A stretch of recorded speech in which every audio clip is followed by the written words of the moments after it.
your thoughts, your emotions, your physical sensations, and what's actually happening in your body is all part of the same energy system. It's all part of the same continuum. So for example, you might have a thought, maybe a negative thought, and then you might have a negative feeling or emotion from it, and from that would be felt in your body, you know, as a sensation. You might feel a little bit of contraction or some kind of nervousness or anxiety, whatever it is, depending on the thought you had. And eventually these emotions become solidified into the body. So depending on the kind of your natural way of your sort of frequency, that is your normal frequency, will impact how your one, how your life is turning out, and secondly, how you feel within your own body. Because everything is like, from the thought would be like the lightest aspect of it. Initially it's energy, and then your mind receives it as a thought. Your mind will capture a thought, and that would lead to a thought, an emotion or a feeling, and then sensations in your body, and then eventually, depending on the kind of thoughts and feelings that you have most of the time, it will lead to what's actually happening within your body. So for example, chronic disease will be like when you've lived maybe with certain beliefs that don't serve you, certain kinds of thought patterns that don't serve you. Maybe you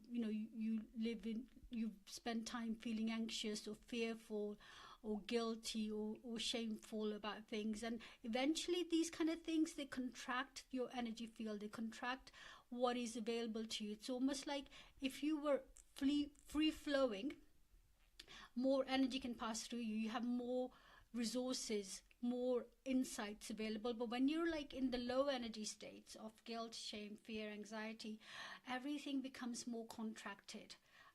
There's less resources available for you, and also to be aware what's manifesting in your life now, in your physical, in your body and in your life, is sometimes a result of what was happening a while ago. So it's like, it's not what's happening now, because as you move down the energetic continuum, from thoughts to emotions to sensations to physical matter and manifestations, it takes time. So the lower ones are obviously, you know, the heaviest, the densest part takes a while to manifest. Okay, so just to be aware of that. Things don't shift very quickly, but they can, but often they don't, because habitually we tend to stay at a sort of certain kind of energetic state. It's like a thermostat, you know, emotional thermostat. Where are you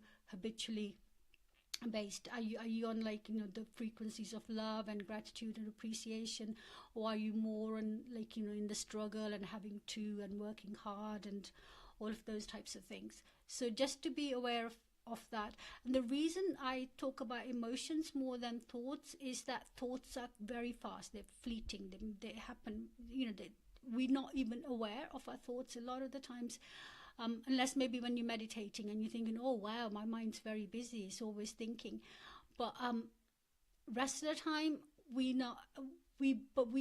are more able to catch our emotions. You're more able to detect your emotions because they're a little bit slower, they're a little bit more fluid, and you can feel them in your body.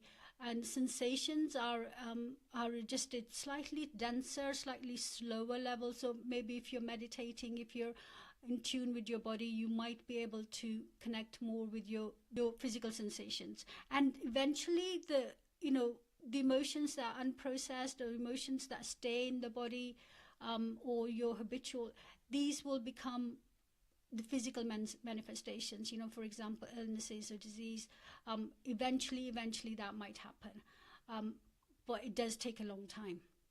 So it could be like, you know, chronic things can take a long time to manifest, but we can start to release them very quickly as we start to change our thoughts and our emotions. So the lower energy states are more disempowered. You have fewer resources available.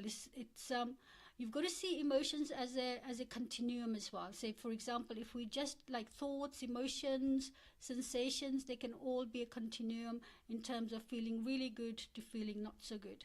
So depending on where you are on that scale will decide how much energy you have available to you. The higher up you go, you're in a more expanded state. So the connections you're making are more empowering. The people you meet, the situations you have. It's more like having.